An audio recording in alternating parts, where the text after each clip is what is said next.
O vento suave da madrugada ainda percorre as encostas da Galileia quando os primeiros tons dourados começam a se espalhar pelo horizonte. O céu, ainda bordado de estrelas, se dissolve lentamente no azul luminoso, anunciando mais um dia nas pequenas aldeias que margeiam o lago de Genezaré. O cheiro de terra úmida, mesclado ao aroma leve de oliveiras e figueiras, Prinki ou Ara. Mulheres acordam antes do sol, caminhando silenciosas entre casas de pedra clara e ruas estreitas. Seus passos levantam pequenos redemoinhos de poeira. Entre elas está Maria Madalena. O tecido leve de sua túnica acompanha seu movimento enquanto ela respira fundo, preparando-se para mais um dia ao lado daquele que transformou não apenas sua vida, mas sua própria compreensão de mundo, o Mestre. Ao longe, ouve-se o balançar dos barcos ancorados, o marulhar das ondas e o primeiro canto dos pássaros que despertam nas colinas. A luz nascente projeta sombras longas,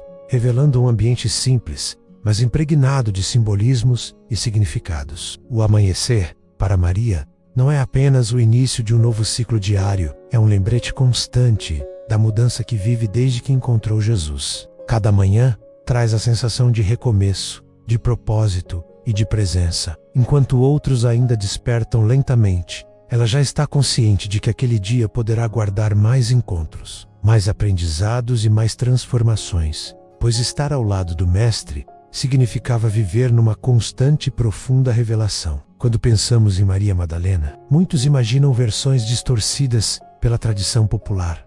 A pecadora arrependida, a mulher desconhecida misturada a outras narrativas femininas do Novo Testamento, ou até mesmo figuras criadas por ficções modernas. No entanto, a história real é muito mais rica, complexa e impactante. A maior quebra de expectativa é justamente esta. Maria Madalena não era uma figura marginal da comunidade de Jesus. Ela era uma discípula ativa, presente, respeitada e considerada entre os mais próximos do Mestre. Os evangelhos sinóticos e João atestam sua presença nos momentos mais decisivos, nas caminhadas, nas curas, nos ensinamentos, na morte e, sobretudo, na ressurreição. Outro mito rompido: mulheres como Maria não estavam à sombra do grupo, mas desempenhavam funções essenciais dentro da logística, do sustento e até da preservação dos ensinamentos. Ser discípula não era um papel secundário, era uma escolha corajosa, que contrariava as expectativas sociais da época. Ao desvendar seu cotidiano,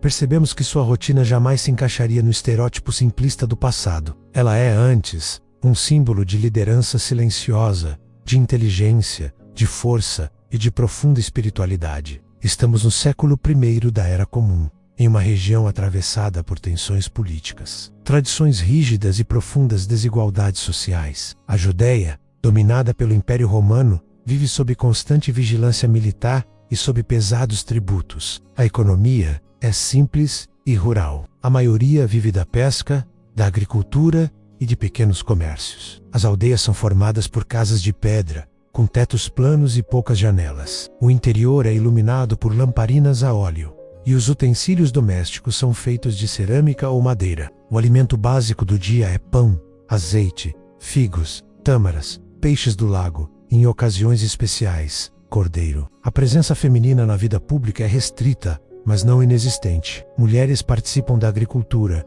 cuidam da moagem, tecelagem, armazenamento de água e educação dos filhos. Em alguns grupos judaicos, como os fariseus, a interação social entre homens e mulheres é limitada. Em outros, como entre os galileus ou essênios, ela é mais flexível. E é justamente nesse cenário que surge a figura de Maria Madalena, menos uma mulher que, desafiando padrões culturais, decide acompanhar um mestre itinerante vivendo nas estradas, nas aldeias, convivendo com pescadores camponeses, famílias inteiras e seguidores de todas as condições sociais. Manhã, o despertar, os afazeres, os primeiros ensinamentos. Maria desperta antes de todos. A rotina começa com a tarefa de triturar grãos em pequenos moedores de pedra, preparando a farinha para o pão do grupo. Enquanto gira a mó, ouve risos vindos dos primeiros discípulos que acordam, comentários sobre a caminhada do dia anterior e perguntas que certamente serão levadas ao mestre. Depois do preparo básico, ela se reúne ao ar livre com os outros seguidores. Jesus costuma começar o dia em contemplação, recitando salmos,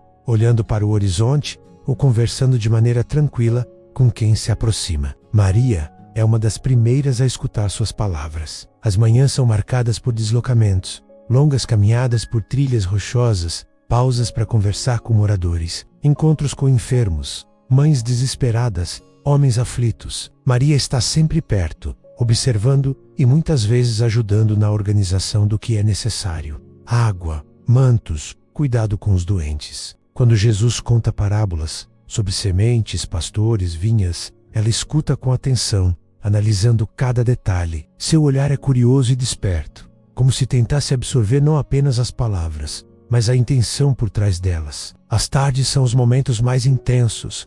Muitas vezes multidões se aproximam, vêm de aldeias distantes, guiados por relatos sobre o Mestre. Maria e outras mulheres se encarregam de oferecer suporte, ajudam a acomodar as pessoas, distribuem água, acalmam mães, seguram crianças, limpam ferimentos. Estudos arqueológicos na região da Galileia mostram que as doenças de pele, problemas respiratórios e infecções eram frequentes. Terrenos áridos, falta de higiene adequada e pobreza extrema favoreciam enfermidades que hoje tratamos com facilidade. Ver isso de perto alterou profundamente a visão de Maria sobre o sofrimento humano. Quando o sol está a pino, o grupo faz refeições simples, geralmente pão, azeite, frutas secas e água. Maria participa das conversas, faz perguntas, ajuda a interpretar os ensinamentos. Jesus a trata com respeito, reconhecendo sua inteligência e sua dedicação. No meio da tarde, o grupo pode se deslocar novamente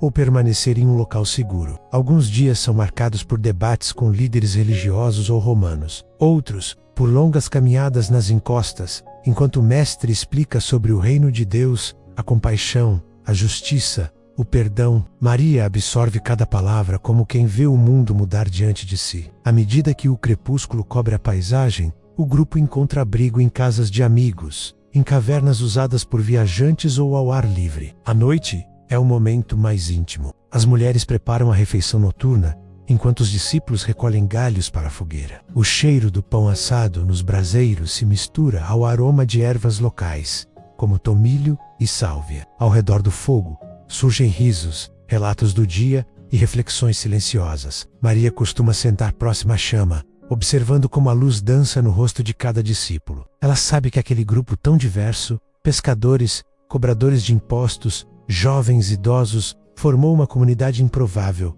unida por algo maior do que eles mesmos. Jesus fala sobre humildade, serviço, amor ao próximo. Às vezes utiliza exemplos simples: uma oliveira resistente ao vento, a água que molda a pedra, o grão que germina em silêncio. Maria guarda essas palavras como quem coleciona preciosidades. Ao final, deita-se sobre mantos, olhando o céu estrelado da Judéia. A temperatura cai. A noite é silenciosa, interrompida apenas por insetos e pelo leve murmúrio da brisa. Ela dorme com a sensação de propósito e gratidão. E assim mais um dia de Maria termina. Diversos estudos arqueológicos e historiográficos ajudam a reconstruir esse cotidiano. Escavações em Magdala, cidade natal de Maria, revelaram uma comunidade próspera de pescadores, com sinagoga, mercados e casas de alto padrão. Isso demonstra que Maria vinha de um local estruturado e economicamente ativo. Utensílios domésticos encontrados na região menos como moedores, vasos de cerâmica, lamparinas e jarros de pedra menos ajudam a entender o dia a dia das mulheres. Pesquisas etnográficas sobre povos semitas do Oriente Médio mostram práticas de tecelagem, moagem, preparo do pão e rituais de purificação com água. Estudos sobre vida itinerante confirmam que grupos como o de Jesus dependiam de hospitalidade, pesca local, doações e trabalho comunitário. Descobertas em Cafarnaum revelam casas simples feitas de basalto preto, onde comunidades se reuniam. Ali, Jesus passou grande parte de seu ministério. Essas evidências reforçam que a rotina ao lado do Mestre era simples, mas profundamente marcada por trabalho, espiritualidade e estudo.